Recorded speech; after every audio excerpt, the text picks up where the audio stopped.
Hinsura has arrived on Grand Summoners Global, which means, ladies and gentlemen, it is time for the one and only Should You Summon. And this time around with this banner, it's gonna be pretty easy, I wanna say, especially since it's only them featured on their banner. No seasonal versions of the characters yet. Those will be coming later on these specified dates. But man, what a time to be alive, right? I never thought I would see the day where Rimuru is making a resurgence. With his most recent buffs, Rimuru has actually became a pretty competent Archgener nowadays and has become even better at doing his job. What is that job exactly? Keeping your team alive and keeping your team with stats immunity. Well, pseudo stats immunity. He just gives you 100% stats element resist, so if a boss reduces that stats element resist, you can still get inflicted by stuff, but either way, Rimuru can deal with it because he can also cleanse it. He's definitely looking a lot stronger than what he used to look like. I'm gonna be honest, with the last like 2 years, I would say, Rimuru kind of fell off pretty hard. No one really used him for his Archgening unless he was your only Archgener. Most people mainly just used him for his cleanse and his stats immunity, and I feel like as he starts to age more and more,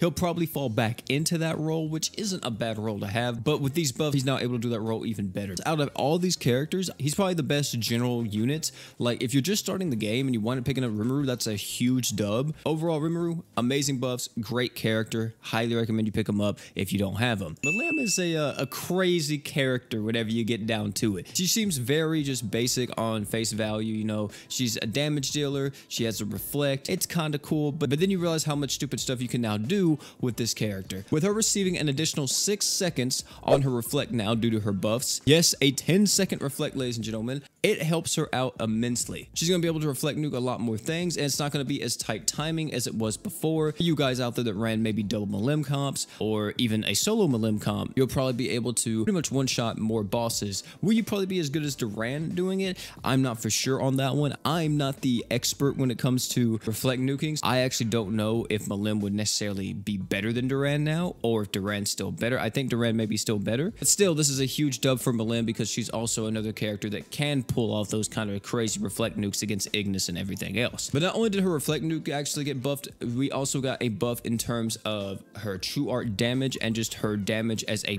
break nuker. Her modifier got buffed to 60,000. She now has additional attack level 5, meaning she has 50% damage when the enemy is broken, which is technically 250% if you factor in her true art buff. Milim, for new players, I think is one of the worst characters to get because she's kind of more of a veteran style unit. Definitely a solid damage dealer if you get her as a new player, but a lot better if you get her as a veteran player that actually knows how to use her. And then finally, we got the main man himself, boy. Hey, hold up. My man, Benny. Finally getting some much needed love because this boy was one of the coolest units in GS and he was trash.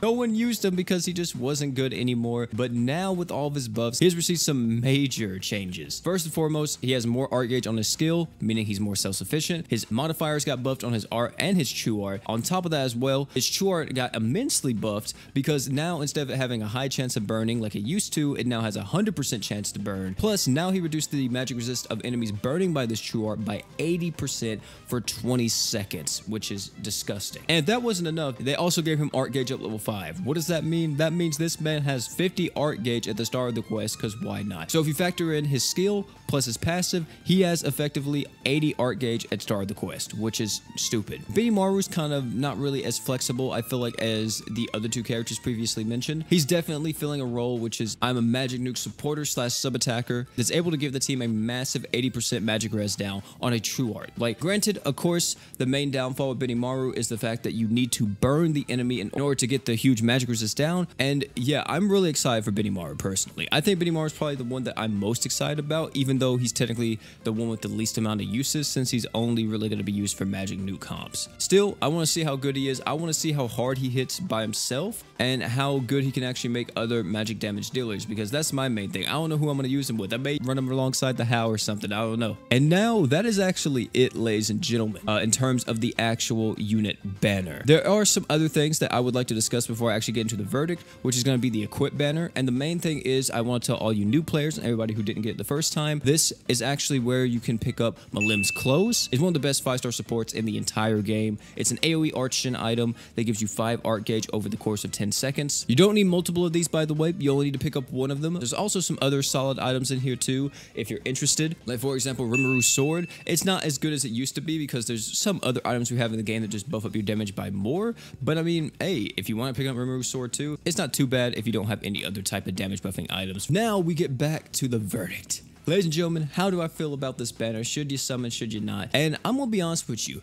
this is a really hard banner to say to pass up, especially if you're missing a lot of these units. Like, if you're a brand new player, I would say absolutely do a summon on this banner. You know, you do your guaranteed and see what you can get. Because if you wind up getting Rimuru, that is a huge dub, as mentioned before. The other characters are also pretty solid, but not as good as Rimuru for new players. For all my vets and everything that may have missed the first time this crossover came around, more so up to you. If you really like the Tensura units, then by all means, make sure you go for them. But I don't necessarily think any of these guys are insanely broken. Like, if you're waiting just for a meta breaking unit or a meta shifting unit, none of these guys are necessarily going to be doing that. Pretty much all of them just does their job that they did before, but even better. So for all my vets, it's up to you. If you like Tensura, go on ahead, try to do a summon. But if you don't really mind skipping and you don't really care, I think it's safe for you to save on this banner and not really go for it. The only reason why I would say this banner is a must summon is if you're lacking a character with 100% status immunity, then you could definitely try to pick up Rimuru. But just know there are other characters in the game that do offer that status immunity or do offer that cleansing if you are specifically going after Rimuru just for that. That's how I feel about it. You guys tell me down below if you're going to be summoning, or you know, what's your plan. Maybe you're waiting for part 2 of this banner, which is the Christmas banner, or maybe you're even waiting for part 3 of the banner, which is of course the New Year's banner. Or you skipping the entire crossover and just saving. Let me know all that stuff down below in the comment section. Of course, ladies and gentlemen, showcases for all these characters will be coming out throughout the weekend and throughout the week. Also stay tuned to the channel for live streams because we will be